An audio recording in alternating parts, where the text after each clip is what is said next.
Hello, everyone. It's your girl Gabrielle from A Step Ahead Tutoring Services.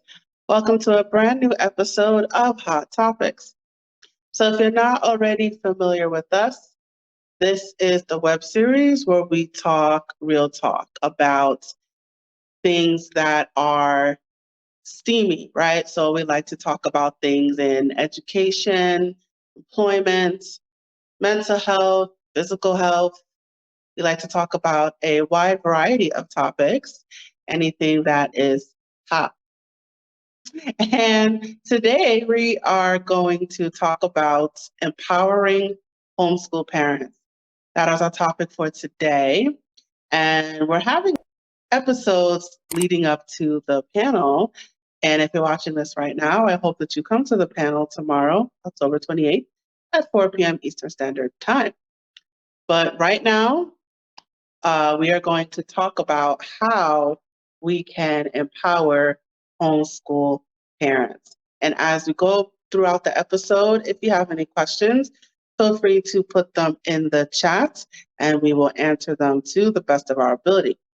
So I have a guest with me who's going to help me with this discussion. Her name is Jan Sixt. I'm going to bring her to the stage right now. Hi, Jan. How are you doing today? Hi, Gabrielle. I'm doing well. Awesome. So our topic today is empowering homeschool parents. And I pose this question to you. What does empowering homeschool parents mean to you? Well, first of all, I'd like to focus on meeting the goal. To me, that a homeschooling parent, any parent actually, would like to know how they could help their child now. Later, how to have the child become an independent learner. And then finally, to encourage lifelong learning. So that would be the goal, I would say, of most parents. In my career, over more than 4 decades of a career, addressing the problems that parents have told me they have would go something like this. Help! I don't remember how to do this, let alone explain it. Where do I start? My child's still confused, and now I'm frustrated. I just got home. Our schedules are so crowded already. I wish I could help without all the drama. I'm feeling rusty. Mom, can you help me find the gerunds in these sentences? I'm worried about teaching middle and high school curriculum. It's hard to watch my child struggle. These are some of the problems that parents have when they are trying to work with their child. So empowering parents would be meeting these goals, and also helping them through the problem areas that I just told you about. Because you brought up a lot of like fears and anxieties that parents have when it comes to homeschooling. So, what are some things that parents can do uh, to teach a basic lesson? Well, first of all, the homeschooling parent, it's really a great opportunity for you and your child. I've always enjoyed actually working with homeschooling parents. I've done curriculum for them before. I feel that you give the outstanding effort uh, in behalf of your child, and I actually consider you to be your child's first teacher. So if you're struggling with some of the difficulties that parents have faced, I have found that teaching basic, fundamental, pivotal skills helps a child understand the subject well enough that they can actually use it in different areas.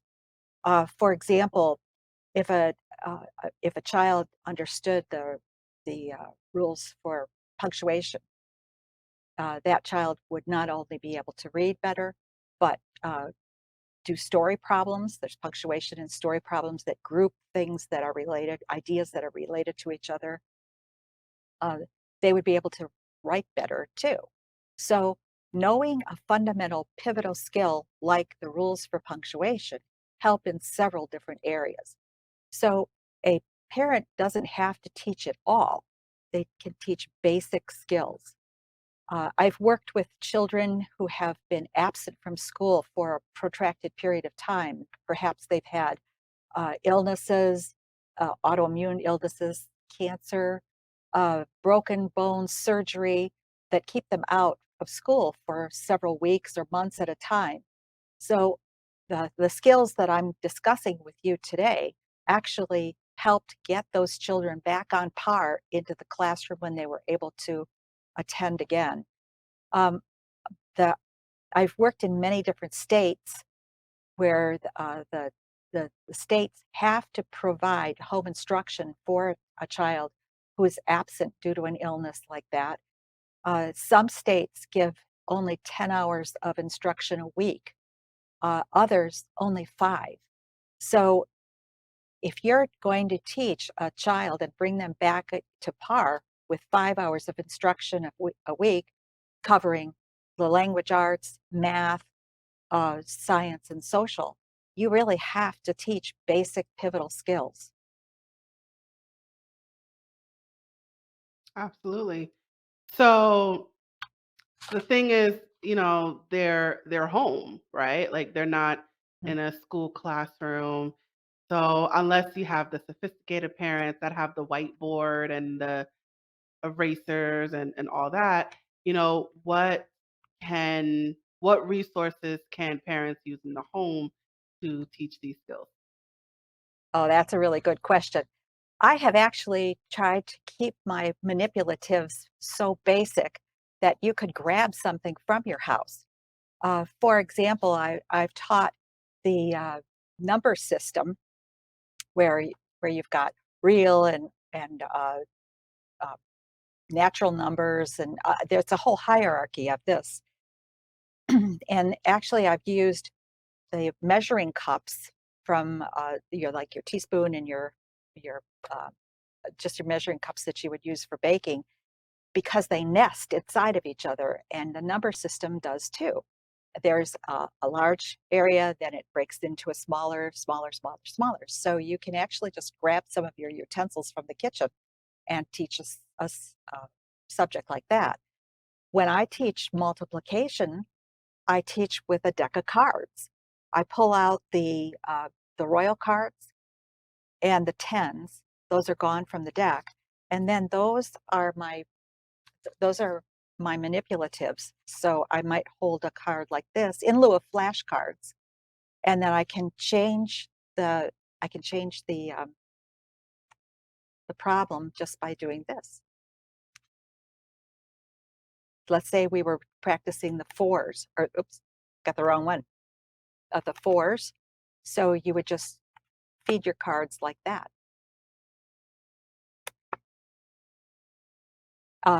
This gives you a lot of leeway too, because you can show the problem with if you're doing the fours. I'm backwards here, my left and right. If you're doing the fours line, you can show it like this, or you can put your child can see the problem this way or vertically. So it's you that your child gets used to all the different combinations, and it's so easy to use these flashcards instead of flashcards. In fact, I've had parents tell me that they put a deck of cards in their purse or pocket when they're out, perhaps at a restaurant after everyone's ordered. There's that dead time in there where you're waiting for your meal. They've pulled out their cards and done some practice drills with their kids. I used to use this with my own son and daughter when he was taking his guitar lessons. I was sitting in the car with my daughter, flipping cards for multiplication. And what about reading? What resources can parents use in their home to teach reading skills? Oh, that's another good question. I have actually some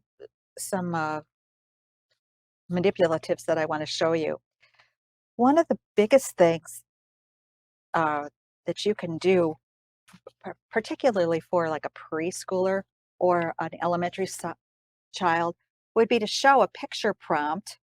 In this case, I'm looking for categories to describe this as a who, what, where, when, why, and how. In this particular picture, a child might respond to who's in the picture, maybe that they might say a cat. I would probably push a little bit to get a little more information. Well, what's that cat's name or who is that? And the child might come up with Fuzzy. And what's Fuzzy doing? Maybe a response would be pushing the wheelbarrow. You see how these responses match the picture. From there, the child can put this information into sentence structure. I've done this exercise with a child as young as 3 years old. Of course, the child isn't writing, but I scribe for the child and make sure we're in all of these categories.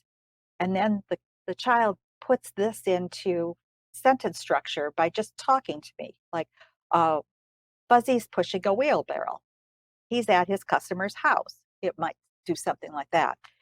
And from there, that information then is put into like a notebook, and the child is reading his or her own stories. Very effective.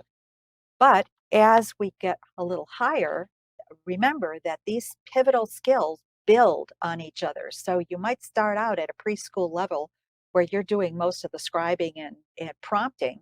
And then when the child gets into like first grade or second grade, the child might be able to fill in the who, what, where by itself and write the sentences. When you get into the higher grades, you're going to take that same basic pivotal skill again, and we're going to bump it up one more time and get into the elements of the story. Now we're actually saying these who, what, where, whens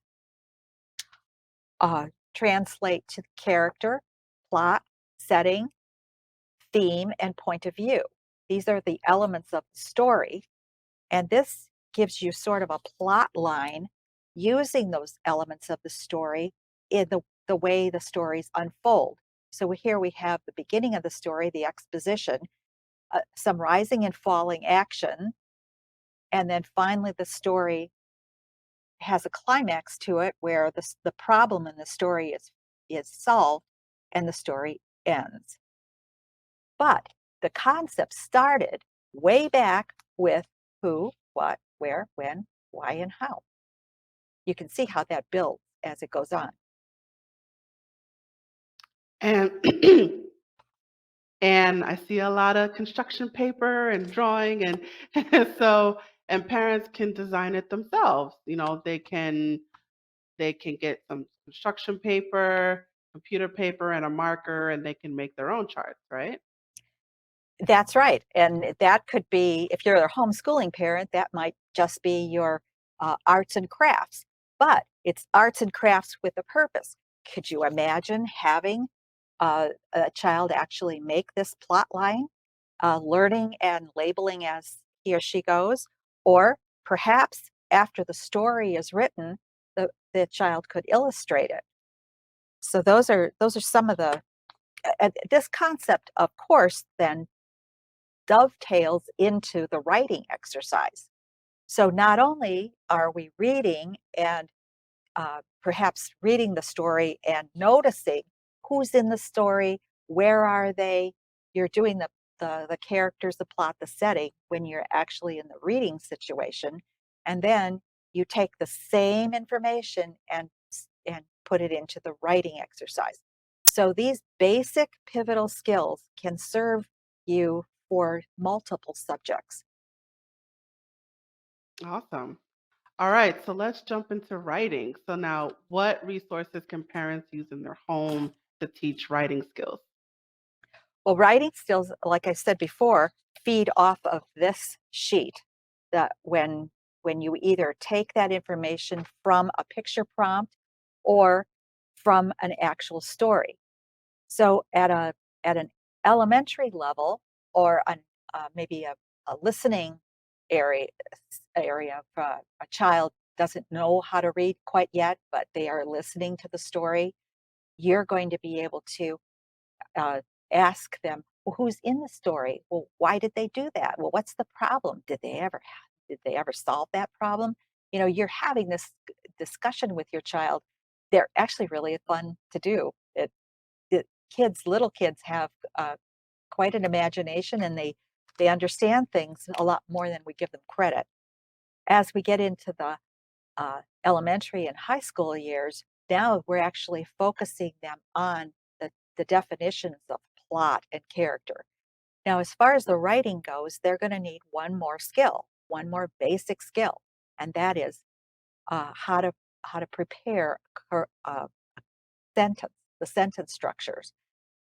That kind of goes into the grammar section too, or of the language arts. But I teach 3 basic sentence structures, and I find that most children are able to finish homework assignments and do like their 5-paragraph essays if they start out with these basic sentence structures: simple, compound, and complex sentence structures. Simple and compound structures answer factual types of questions like who, what, where, when. And the complex sentence structure answers questions that ask why or how or explain.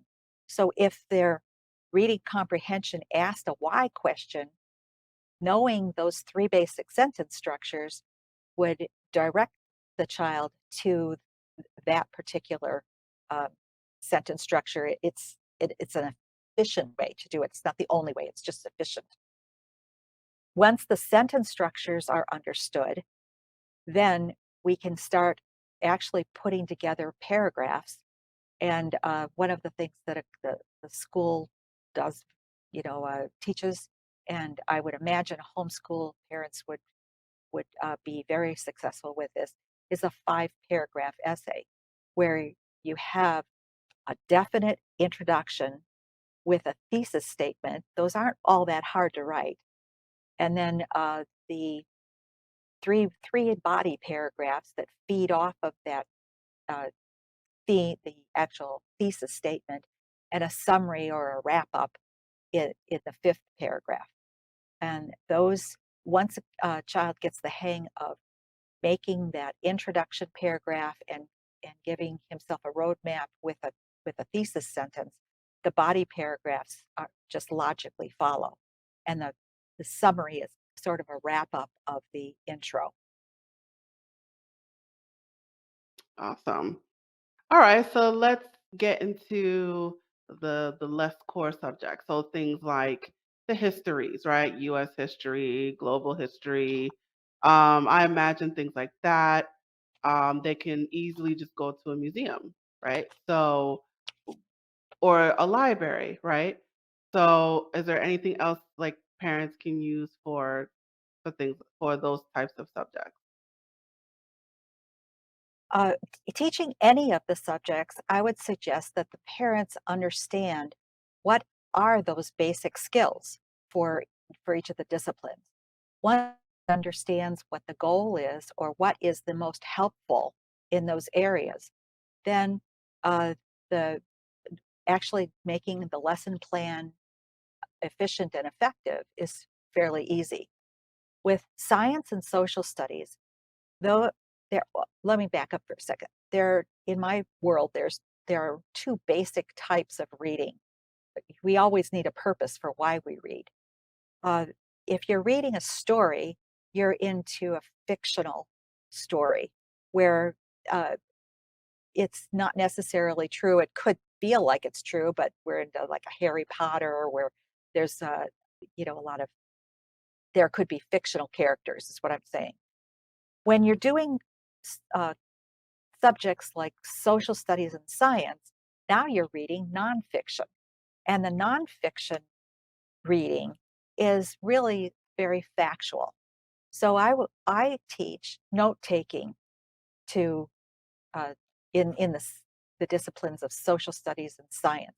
There's also note taking in the non in the fiction, but we've already discussed it. That's the character plot setting one, the who, what, where.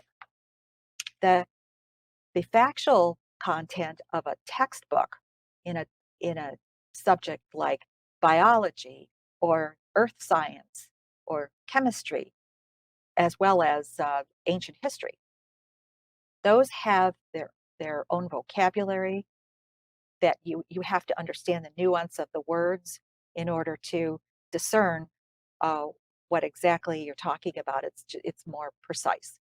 So I have a flashcard and a baby flashcard technique that I do with kids to learn vocabulary. Unfortunately, I didn't pull that here. Oh, wait a minute, maybe I did too. Oh, I did. Okay. So this is just a template of what I'm talking about. Perhaps the vocabulary word is bird or reptile. On think of this on perhaps a small card, maybe a 3x5 or less. You don't want a big card for this. On one side, the actual term goes on it, and on the other side of the card is a condensed version of the definition, not a copy everything that's in the dictionary type of thing. Kids do that all the time, and then they can't remember it. This is almost a bullet point idea. And then that would be the card to study back and front. And then what I call a baby flashcard is also made. And these then are after the child actually does the studying of the meaning of the vocabulary word, this part of the card is turned upside down on the table so they can see it. It's on a flat surface. And then the baby flashcards are pushed next to the big card in order to match. It's a matching exercise. When the child has exhausted herself with all that she knows, I ask the kids not to put any of the cards down that they don't know for sure. No guessing at this time. I don't want to have them back up and relearn. But the baby flashcard then is put next to the definition side, and then when they've exhausted what they know, they flip the card over, and if reptile matches reptile, it's almost like they go, yes, oh, I got it. It's a self praise, and it's quite good. A child will go on to give me more of that because the definitions are easier. Also, while I'm on the topic of social studies and science, small cards like these with let's say you had to identify the countries of Central America. If you wrote these cards, maybe Nicaragua, and all the all of Panama, the countries of Central America, that then could be placed on a flat surface, and the cards could be pushed around in order to reconstruct the map. It's a good way for them to learn how to place them.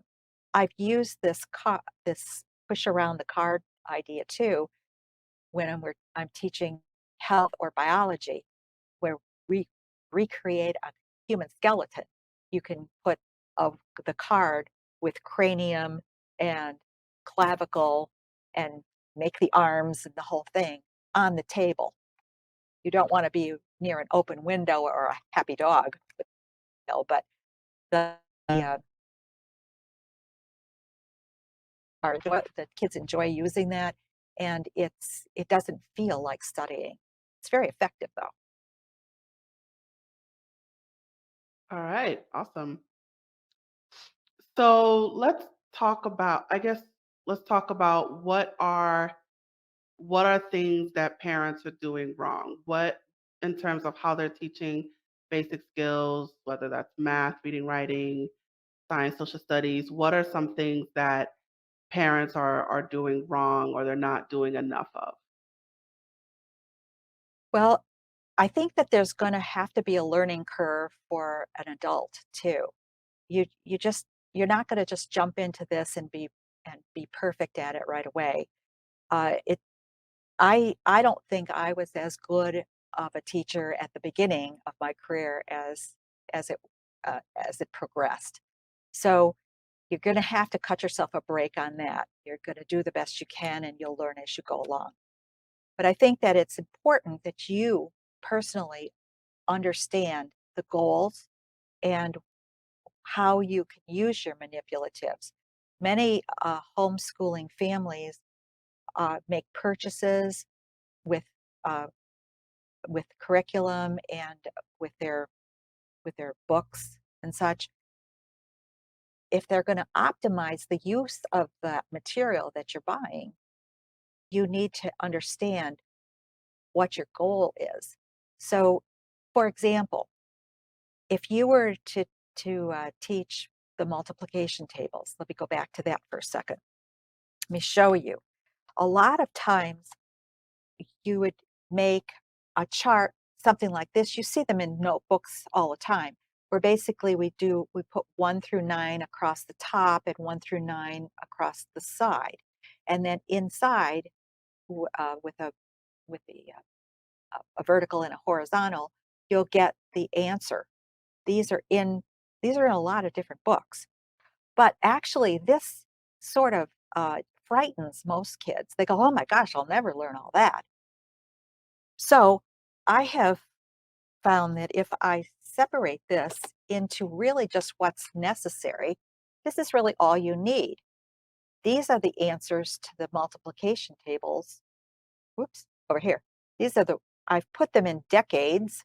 So we have the single digits, the decade, the 20s, 30s, 40s. And as you can see, as you get into the really hard combinations, the ones that scare most of the kids, you have very few answers to remember. This is much better than this chart. And this is something that I put together as I went along. I recognized that this was a more efficient way to show it so you didn't scare the child. And I would imagine that you'll find that too. You're going to find different ways to say that your teaching technique. Now, in my case, I've repeated this over and over again for the lots and lots of children that I've tutored over the years. So I go like, wow, that was really good, and it was really effective. So I'm going to try that on the next child who's trying to learn his multiplication tables. In your case, you might have several children and you might use this technique once or twice, but you can study or expose yourself to these techniques from an experienced tutor and then feed off the ones that you think will work for you. So I think that a parent can help themselves by doing a little research about the manipulatives they buy and and see what's available in that someone who's had a lot of experience has already put together for them. Awesome. And along the lines of manipulatives, and you don't necessarily have to buy them, going back to using resources in the home, right? If you're doing from multiplication, I mean, I'm kind of thinking in terms of younger kids, it's repeated addition, right? So if you have small items at home, like trying to think, something like socks or something, right? And Mhm. okay, what's 2 times 4? Okay, so I'm gonna make 2 rows of, 4 pairs of socks or something. Oh, did I say 2 times 4? Yes. Sorry. 2 rows of 4 pairs of socks or something like that. And so you don't have to go out and buy anything. It's just using creativity and imagination and using the resources at home to teach things like that. What do you think of that? I think that's an excellent idea, and the pairs of socks that you're talking about actually sets a child up for understanding a story problem where they don't actually give a number. They're saying, pairs of socks. And a child would have to realize that pair actually translates to two. So yes, anything that's real and in the home is going to be part of that child's environment. Uh, it, I would absolutely use whatever I could. Money is another good thing, especially for multiplication. 5 nickels, 5 times 5 is the quarter, so you could use that. I think I would like to tell you too that some of the manipulatives you don't have to buy. You could make them, and when I say you, I actually mean your child. If you notice that above me, I have place value where I actually use this when I tutor. The place value is very important that a child understands that each of the categories here has a uh, only a single digit number can go into those categories. So if we're here with the ones column, it's in like a townhouse, if you will. There are 3 rooms in each house, and when you go to the thousands house, you're really actually next door. So your columns are divided up into sections that have commas between where the walls of these townhouses are. So that actually shows place value. But the concept, remember I said that you start out at a basic level and then that feeds into something that's more more complex. So this basic idea of place value can actually then go on. I've only used just this is paper like for wrapping paper. Okay, I've taken this. I've made the houses, and your child could make these houses too. This time, instead of labeling them ones column, tens column, I have used the powers. So here's 10 to the 0 power, which is the ones column. 10 to the first power is the tens column. 10 times 10, when we have a power of 2, we're saying that it's 10 times itself, 2 times. That's the hundreds column, and so forth.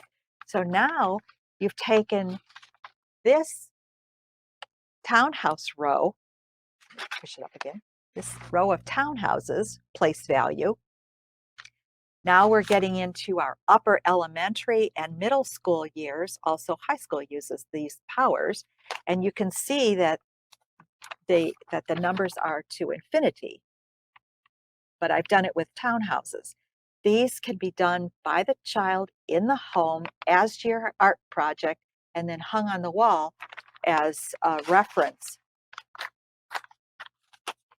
Now, I really got geeky and I went way, way out in the number system. This time I did a vertical one. And you can see that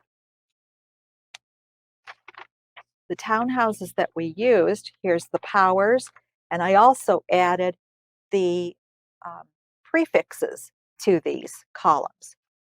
This one, these are the columns that we would use for metrics, which certainly would be used in science as well as the math. But you can see that your child would be familiar with some of the weirder ones.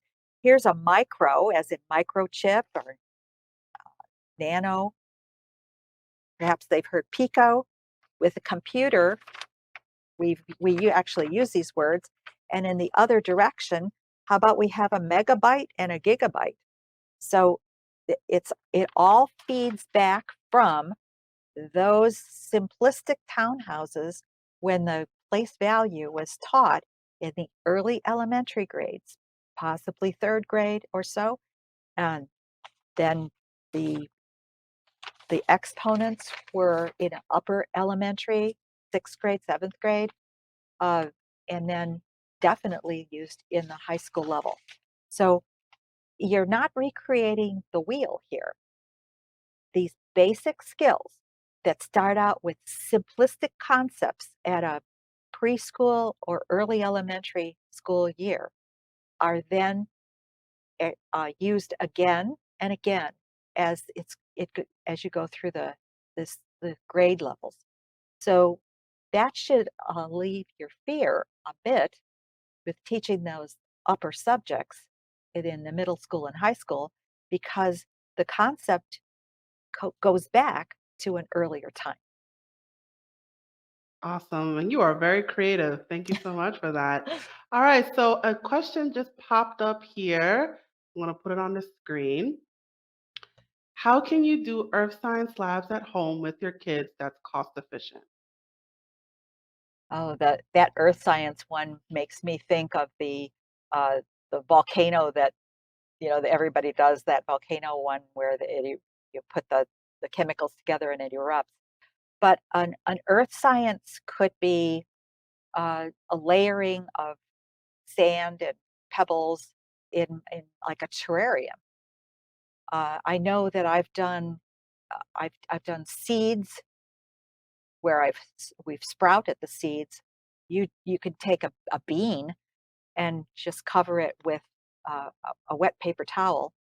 I've used those in plastic baggies where the the uh, the napkin or the towel got wet, so the bean is on the towel, and you keep that damp. Uh, but you can see how the seed sprouts a leaf and a root through the plastic bag. Oh, that's a lot of fun. And then actually take that seed and plant it and have the ability to watch that plant grow. Um, but I would go with like an earth science terrarium. That sounds like a good idea to me. Do you find you could be creative with the older students? Because I see a lot of like manipulatives and a lot of those pictures and drawings. Like I could see it for maybe it's just me, like I could see it for more like elementary kids. But what about kids in high school? What creative ways can we show them? Um, I know like I'm stronger in math. Um, so what creative ways can we show things like algebra or geometry? How do you use your creativity to show those types of skills? Well, uh, the flashcards and the baby flashcards have saved some high school and middle school kids' grades in biology and the sciences and history. I've heard them tell me that. They said, "Oh, I've used it here, I've used it there." So the actual creation of the cards, the flashcard, the baby flashcard really does work. Uh, we were creative with that build the skeleton. That was a high school level biology class where we put that skeleton together and labeled it. Um, so that was a creative way to do it. With the kids in the higher grades, they really have to know how to take notes. So I stress that a lot. Now, note taking, they say pictures worth a thousand words. So let's say, for example, they were making a note on the Continental Railroad when it started in California and they went east, and the other part of it started in the east and went west, and they met in, I believe it was Colorado. At any rate, it the note on that would be, if you were to write it out, it would be pretty lengthy, I would think. And besides that, if you could draw a picture of a railroad, maybe the track where it started on both ends, where it where they drove that golden spike, that could just be drawn into the notes. I've seen kids take that creativity and use it to facilitate a smaller note, try to arrange it so they understood it better with a picture instead of a word. So I would think I would encourage that part of it. Um, Notes are really important as you get into the older grades. They're important in the younger grades too. but that's where they really have so much reading to do that the note taking is valuable. A lot of times the teacher will take away some of those uh, handouts that were given during the time or the homework assignments to grade, and those kids get the assignments back too late to be able to study. But if a child takes his or her own notes, it's their possession and they always have it. So they can actually budget their time better and start studying a little bit before the test. If it's a Thursday test, they could actually start reviewing that over the weekend before, if they had their own. Awesome, awesome. So that's a couple times that you brought up note taking. Can you delve into that a little bit more? Let's talk about the mechanics of it. So, what can students do to better take notes, or what can parents do to help teach that? So let's delve into that a little bit more. Okay. Again, we have to decide uh, whether we're reading nonfiction or fiction. So I go back to what I showed you before, this who, what, where. Okay. When a child is reading, now I'm talking about in the upper grades now, because in the lower grades, you're just going to go who, what, where, when, and they'll fill those in, that because that's focusing on them on the picture prompt, or the story is so simplistic that it's pretty obvious. But when you get into Macbeth or novels, or when you have a lot going on in the story, then we're going to need to focus on the elements of the story: the characters, plot, setting, theme, and point of view. Many children will read and they don't take any notes at all, or they'll have to reread in order to put their book report together or a summary. So if the child understands that most teachers are going to ask something about the elements of the story. Let's say that these are the elements of the story. So the exposition basically means it's at the beginning of the story. You meet a few of the characters and you get an idea of where the story is taking place. That's important. So when a child understands that they've just read the exposition, they should write that down. Now, the next thing that happens after we meet a couple of the characters and sort of figure out where they are, something happens to kick the story into gear. It's called an inciting event. And this is basically, let's say we've got two characters, and you know, maybe we'll have Jim and John in this. Okay. So we meet those two characters, and before you know it, Jim shoves John. So that's an inciting event. Uh-oh, John has a problem now. There's a conflict. The child that's reading this needs to understand that these are the categories that need to be noted, unless the reader wants to go back and reread that whole novel. So as you get to, as a character is introduced in a story, we don't know whether that's a main character or a minor character. I suggest to the kids that they have a page for every single character that they meet, where the information is kind of fettered out a little bit at a time.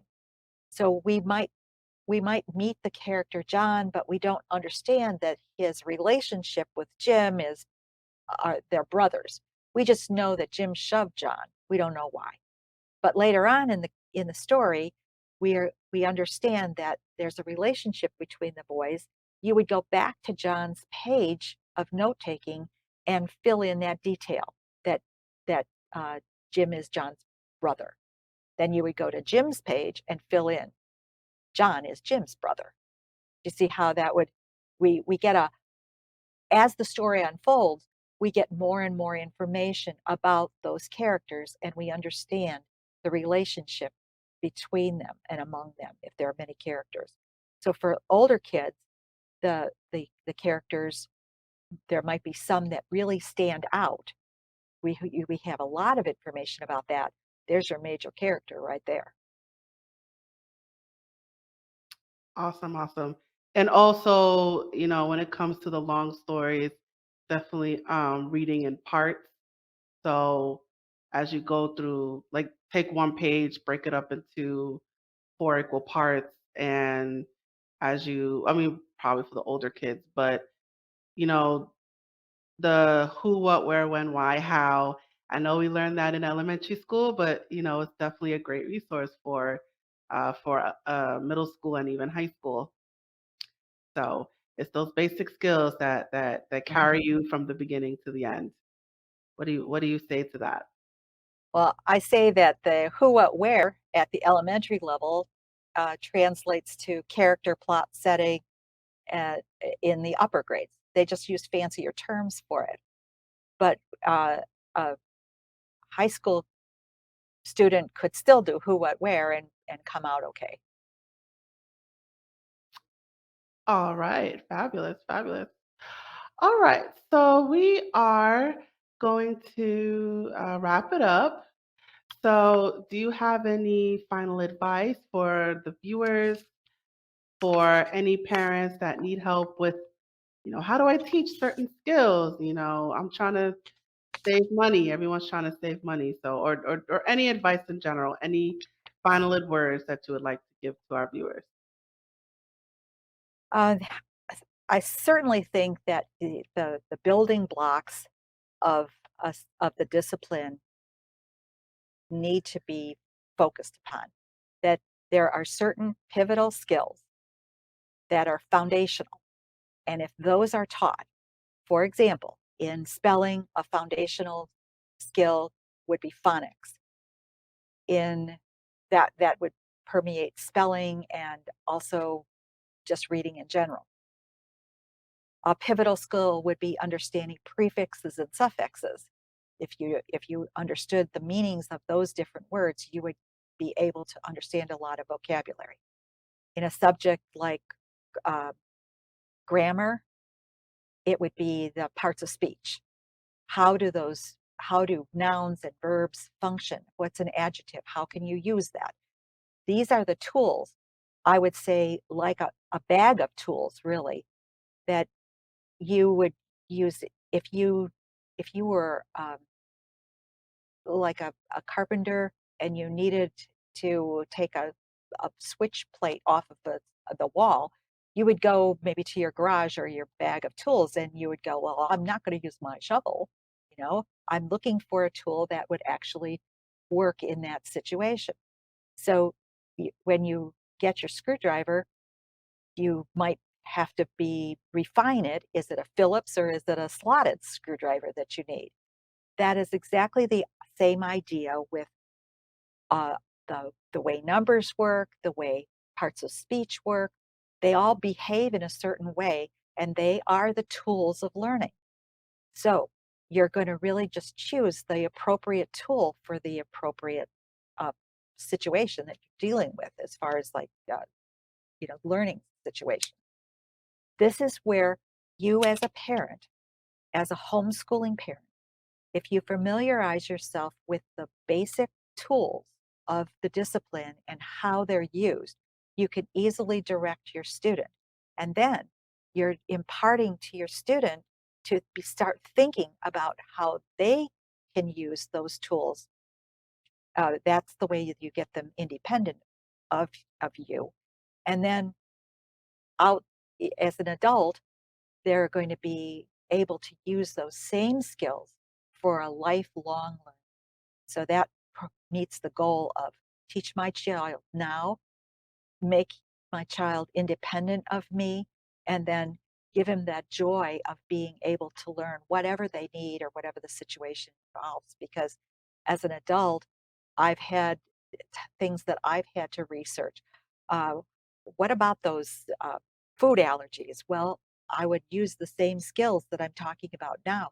I would read, take notes, jot things that were important, and then get to the problem at hand.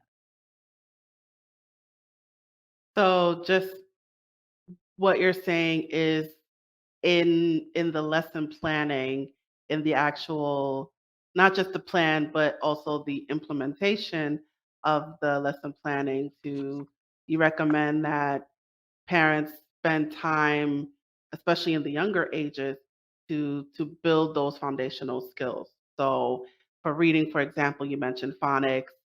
For math, my thinking is adding, subtracting, multiplying, division. For writing, even things like basic things like penmanship, writing within the lines, um, how to properly write letters out.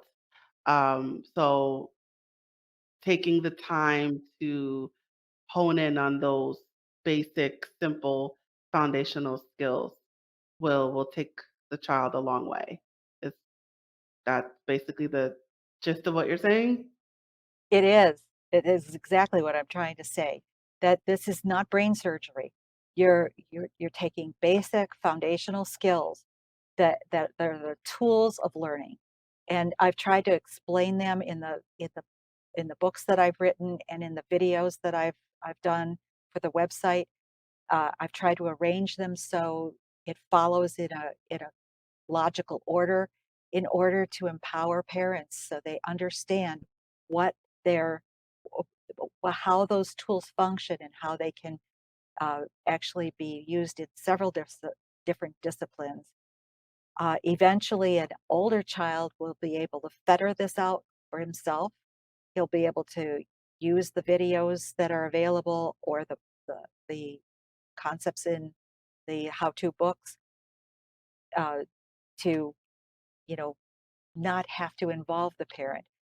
Any time that you use now with your child to have organizational and study skills and putting their information away when they're finished with homework, they put it in a spot where they can find it the next day. The categorizing, the the sorting, all of those skills are very important for actually learning and studying. You'll find if you put in the work and the time with your younger children, you will not have to sit next to them when they're older. I never checked my children's book bag after probably uh, elementary school. They just were on autopilot after that.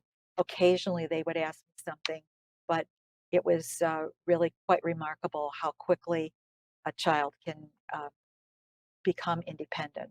And it's such a boost uh, to their growth, and they feel so good about themselves when they can do things alone. Awesome, awesome. Well, thank you so much for that. And I'm going to put up your banner right now. So, you guys, if you would like more information about Jan, let me do this first. If you would like more information about Jan Sixt, about her services. Oh, I meant to do that scrolling, but that's okay. Um, um, if you would like more information about her, her contact information is on the screen right now. So definitely feel free to reach out to her. And you have a promo you'd like to I share? do. I do. I would love to offer a free subscription to a 1 month free subscription to the 1,200 educational videos that I've made. These are in playlists. It starts at a preschool, and then I just teach the concept straight into 12th grade. And each of the playlists are divided into a grade level. A child can use this at grade level or remedially if they've lost some traction here during COVID, or for the gifted child, that child could go ahead and watch the other movies that are grades ahead. A subscription to jstutor.com gives the parent, it gives the family the entire 1,200 videos that I've made. So if there are multiple children in the home of different grade levels. Also, I have 2 books that I've written. One is Teach Your Child to Learn. It goes chapter by chapter, showing what these pivotal basic skills are for each subject. And I did a preschool book, and that shows what physical, cognitive, and social skills a child needs in order to do this one. So that's I'd be happy, very happy to share this free trial. When you check out, enter the code free trial at the registration, and it'll pop up $0 for you. Awesome. So definitely take advantage of the free month subscription and go. Oh, where can I get those books? At the website, at jstutor.com. You can read a synopsis of them, and it'll give you a link to Amazon to buy them. If you have Prime, you can probably get those for free. Free shipping. Yeah. Awesome. Yeah, so you heard that right, guys. So enter that code free trial, go to the website, enter the code, and you get a free month subscription. And the 2 books that she just put up, you can also purchase on her website. And if you have any other questions, feel free to reach out to her. Her contact information is scrolling below. And Jan, thank you so much for being with me today. It was fun to talk shop. Awesome. All right, so I'm going to set you backstage. Give me 1 second. I'm going to set you backstage. All right, and it is just you and me. I'm just going to look for my banner. Where is my banner? Fabulous. All right, so we have reached the conclusion of our episode. Thank you so much for joining me today. Please, what is my thought? You are on our YouTube channel right now, A Step Ahead Tutoring Services. So take a moment and hit that subscribe button. You will see a bunch of our videos and clips, and particularly for our web series, I definitely encourage you to check that out. So take a moment and hit that subscribe button. And let us know what you thought about today's episode by leaving a comment in the comment section. Your feedback will be much appreciated. And if you would like to learn more about A Step Ahead Tutoring Services, that is our company. And I know we had 2 tutoring companies on the episode today, but the more the merrier, right? Definitely all love all around. But if particularly want to learn more about A Step Ahead Tutoring Services, our contact information is scrolling below as well. So if you want to learn more about our services, our workshops, definitely check out our website, www.astepaheadtutoringservices.com, and also follow us on our various social media platforms. And one last thing before I disappear, we are also collecting donations to our crowdfunding campaign on ifundwomen.com. iFundWomen is a platform for women entrepreneurs to increase capital, but also receive coaching for their business services. So I'm going to show you a small video that will explain more. Hey there, have you heard of us? We're a small team of tutors here at A Step Ahead Tutoring Services. We believe that education and information should be accessible to everyone, regardless of income, race, or creed. We're dedicated to making this happen, but we need your help. Please consider donating to our crowdfunding campaign. No amount is too small. Your donation will allow us tutors to remain employed, offer free and low-cost services, and reach out to families nationwide. With your help, we can tackle the academic challenges of our students and the emotional, mental, and behavioral changes that result from these challenges. As a bonus, we can improve our communities in the process. Support us today. We're a for-profit company. Your donation may not be tax deductible. please consult a tax professional.